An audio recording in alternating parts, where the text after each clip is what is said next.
Hello students, एड्यूमन channel पर आप सबका बहुत बहुत स्वागत है।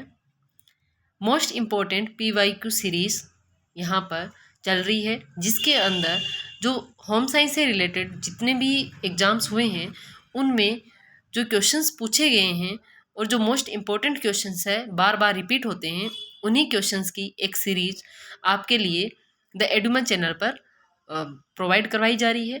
तो स्टूडेंट्स, आशा है कि ये जो सीरीज है आपके आगामी जो भी एग्ज़ाम्स है उनमें आपकी हेल्प करेगी। ज़्यादा से ज़्यादा स्टूडेंट्स इस चैनल के साथ जुड़िए ताकि आपकी जो तैयारी है और भी बेहतर हो सके।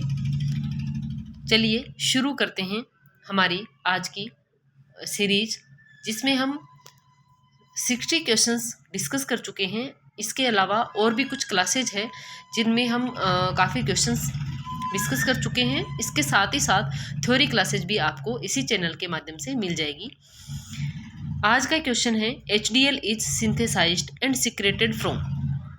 ऑप्शन है pancreas, liver, kidney, muscles. HDL का संश्लेषण एवं श्रावण होता है अग्नाशय, यकृत, गुर्दे और मांसपेशियां। अगर हम बात करें HDL होता क्या है? हाई डेंसिटी लिपोप्रोटीन, यानी कि ऐसा लिपोप्रोटीन जो हाई डेंसिटी का होता है, जो कि हमारी हेल्थ के लिए सही होता है। इसका जो सिंथेसाइज और जो सिक्रीशन है वो लीवर के द्वारा किया जाता है। तो आपका करेक्ट ऑप्शन यहाँ पर होगा ऑप्शन बी, लीवर।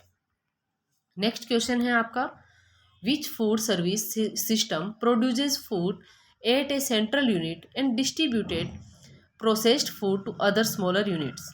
ऑप्शन है conventional, assembly line, commissary, cook and chill. Hindi में इसको देख लेते हैं। कौन सी खाद्य सेवा प्रणाली एक केंद्रीय इकाई में भोजन का उत्पादन करती है और प्रसंस्कृत भोजन को अन्य छोटी इकाइयों में वितरित करती है? पारंपरिक, असेंबली लाइन, कमिश्नरी, पकाएं और ठंडा करें। यहाँ पर करेक्ट ऑप्शन होगा हमारा option C, commissary food service system. Commissary food service system जो है उसके अंदर एक जो सेंट्रल किचन होती है, जिसके अंदर जो भोजन है उसको तैयार किया जाता है, उसको प्रोसेस किया जाता है, और फिर जो छोटी छोटी यूनिट्स होती है वहाँ पर वो प्रोसेस्ड फूड जो है वो पहुँचाया जाता है और वहाँ से फिर आगे कस्टमर को सर्व किया जाता है। तो यहाँ पर आपका करेक्ट ऑप्शन होगा option C, commissary food service system. ये जो फूड सर्विस सिस्टम है ये बहुत इंपॉर्टेंट टॉपिक है और आपके एग्जाम में बार बार इसका क्वेश्चन जो है वो देखने को मिलता है।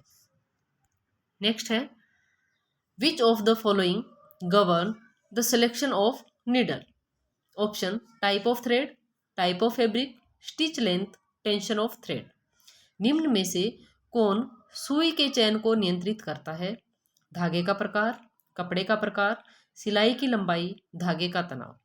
यहाँ पर हमारा करेक्ट ऑप्शन होगा option B, type of fabric, यानी कि कपड़े का प्रकार। क्योंकि जो कपड़ा होता है उसकी सिलाई करते टाइम हम किसका इस्तेमाल करते हैं? सुई का। सुई के बिना सिलाई पॉसिबल नहीं है। तो जो कपड़े जिस जिस तरह का कपड़ा होगा उसी टाइप की हमें सुई जो है वो इस्तेमाल करनी होगी। तो यहाँ पर आपका करेक्ट ऑप्शन होगा option B, type of fabric. Next, which of the following is not a design repeat? Option है ड्रॉप, मिरर, रोटरी, साटिन। निम्न में से कौन सा डिजाइन रिपीट नहीं है? बूंद, दर्पण, रोटरी, सेटिन। करेक्ट ऑप्शन होगा आपका ऑप्शन डी, सेटिन, क्योंकि सेटिन एक तरह की वीव है। तो यहाँ पर आपका करेक्ट ऑप्शन हो जाएगा ऑप्शन डी। नेक्स्ट है, the term therbligs was given by Prang, Gilbert, Denman W Ross और मुंडेल। थर्बलिंग्स शब्द किसके द्वारा दिया गया? Prang, Gilbreth, Denman W Ross और मुंडेल। यहाँ आपका करेक्ट ऑप्शन होगा ऑप्शन बी, गिलबर्ट।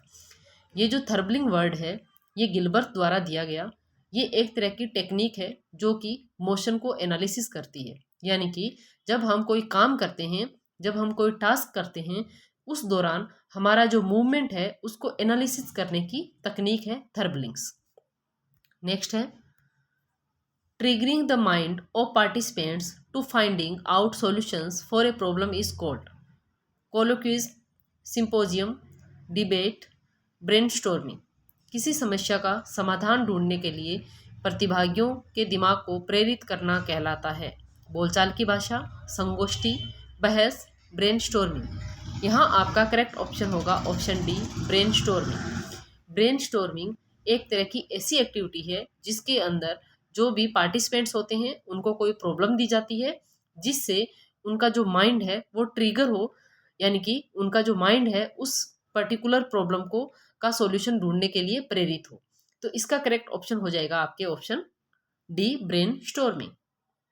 नेक्स्ट है, which of the following foods are produced by involving lactic acid fermentation? Beer, yoghurt, cheese, vinegar. Codes दिए हैं आपको A and B and C and D and A.